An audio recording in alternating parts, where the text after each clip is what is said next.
बात करिए अमदावाद विषे तो अमदावादना फ्लावर शोनी नकली टिकિટ અંગે ધરપકડ કરવામાં આવી છે। રિવરફ્રન્ટ પોલીસે એક આરોપીને દબોચ્યો છે અને શાહપુરના રહેવાસી એક આરોપી પકડાઈ ગયો છે।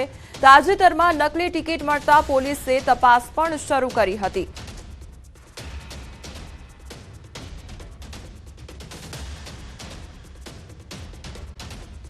સતત બીજા દિવસે ડિમોલિશનની કામગીરી હાથ ધરવામાં આવી છે અને બાલાપરમાં 66 જેટલા દબાણો दूर કરવામાં આવ્યા છે અને 12,500 ચોરસ ફૂટ જગ્યા પર દબાણ दूर કરવામાં આવ્યા છે તો પોલીસના ચાંપતા બંદોબસ્ત સાથે ડિમોલિશનની કામગીરી કરવામાં આવી રહી છે। તો સરકારી જમીનો પર દબાણ दूर કરવામાં આવ્યા હતા અને બેટ દ્વારકામાં સતત બીજા દિવસે દબાણ હટાવવાની કામગીરી યથાવત રાખવામાં આવી છે। બેટ દ્વારકાના બાલાપર વિસ્તારમાં તંત્ર દ્વારા 66 થી વધુ દબાણો હટાવી દેવામાં આવ્યા છે। कुल 12,500 ચોરસ મીટર જગ્યા પરનું દબાણ दूर કરવામાં આવ્યું છે। लगभग 6.76 કરોડની કિંમતની સરકારી જમીન પર દબાણ હટાવી દેવામાં આવ્યું છે। દબાણ હટાવવાની કામગીરી દરમિયાન 1000 થી વધુ પોલીસ જવાનોની તૈનાતી રાખવામાં આવી છે। તો દબાણ હટાવવાની કામગીરી દરમિયાન પીજીવીસીએલની ટીમ પણ સાથે રાખવામાં આવી છે। महत्वનું છે કે ગેરકાયદેસર દબાણોને લઈ તંત્ર દ્વારા 3 જાન્યુઆરી અને 7 જાન્યુઆરીએ નોટિસ પણ મોકલવામાં આવી હતી અને નોટિસ બાદ કામગીરી કરવામાં આવી હતી। તો દબાણ હટાવવાની કામગીરીને લઈને દ્વારકાના રહીશોમાં પણ ગર્વની લાગણી જોવા મળી હતી।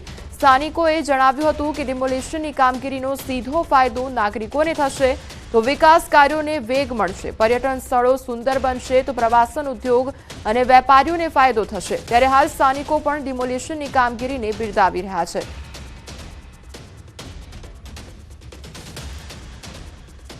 દાદાનું બુલડોઝર જ્યારે હોય ત્યારે ગેરકાયદેસર કોઈપણ પ્રકારના દબાણ ચાલતા નથી, કોઈપણ પ્રકારની ઓળખાણ પણ ચાલતું નથી। જ્યાં ગેરકાયદેસર દબાણ હોય છે ત્યાં દાદાનું બુલડોઝર ફરી વળે છે અને એનો ફાયદો કહેવા જાય તો એ જ્યાંથી દેશ વિદેશથી આવતા યાત્રાળુ હોય કે તે ગામના લોકો હોય, તમામ લોકોને વ્યાપારની દ્રષ્ટિએ અને વિકાસની દ્રષ્ટિએ તમામ પ્રકારનો ફાયદો થાય છે। હજારો એકર જમીન ગૌચરની જે દબાવીને બેઠા હતા બેટ દ્વારકામાં, તેમને દાદાએ તેમનો બુલડોઝરનો પરચો દેખાડ્યો છે।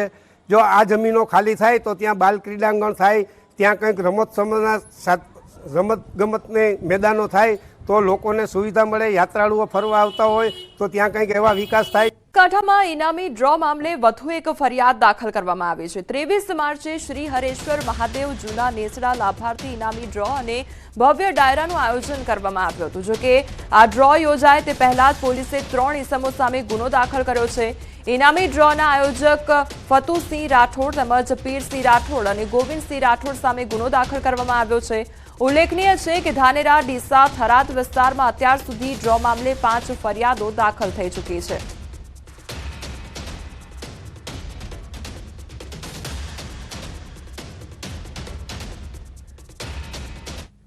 આ તરફ થરાદના કર્ણાસર નજીક ખનીજ ચોરી કરતા શખ્સોએ ખનીજ વિભાગની ટીમ પર હુમલો કર્યો છે। થરાદના કર્ણાસર પાટિયા નજીક તળાવના ખોદકામ કરતા સમયે ખાણ ખનીજ વિભાગે દરોડા પાડ્યા હતા અને તે સમયે ખાણ ખનીજ વિભાગના સુપરવાઇઝર, સિક્યોરિટી ગાર્ડ સહિત 3 લોકોને માર મારવામાં આવ્યો છે। એટલું જ નહીં, સિક્યોરિટી ગાર્ડ પાસેથી પિસ્તોલ લઈ જાનથી મારી નાખવાની ધમકી પણ આપવામાં આવી છે। ત્યારે ખાણ ખનીજ વિભાગના અધિકારી જયેશ પટેલે પોલીસ મથકે 50 થી 60ના ટોળા સામે ફરિયાદ નોંધાવી છે। જોકે ખનીજ માફિયાઓએ હુમલો કરી જપ્ત કરાયેલ 4 વાહનમાંથી એક જેસીબી લઈ ફરાર થઈ ગયા છે।